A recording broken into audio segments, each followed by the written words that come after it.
তারা জেহাদি মৌলবাদীদের সংগঠন করতে চাইছে। আর যারা জেহাদি মৌলবাদী বলছে তারা আজকে হিন্দু মুসলমানের লড়াই লাগাচ্ছে, হিন্দু মুসলমানের বিভেদ করছে।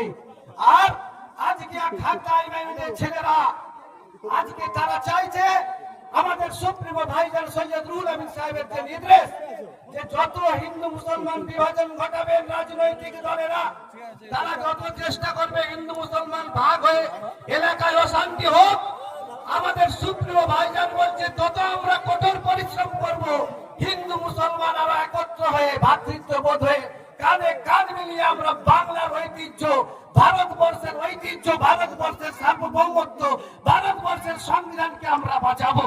এই কঠিন প্রতিজ্ঞা আজকে তার একটা ছোট্ট প্রয়াস। এই খেলার মধ্যে অনেক কিছু আছে, খেলার মধ্যে অনেক শিক্ষণীয় ব্যাপার আছে। খেলা শুধু এই নয় যে খেলা মানে একটা এন্টারটেনমেন্ট না। স্পোর্টসে যেমন শরীর চর্চা আছে, তেমন একটা সাম্প্রদায়িক সম্প্রীতির মিলন উৎসব।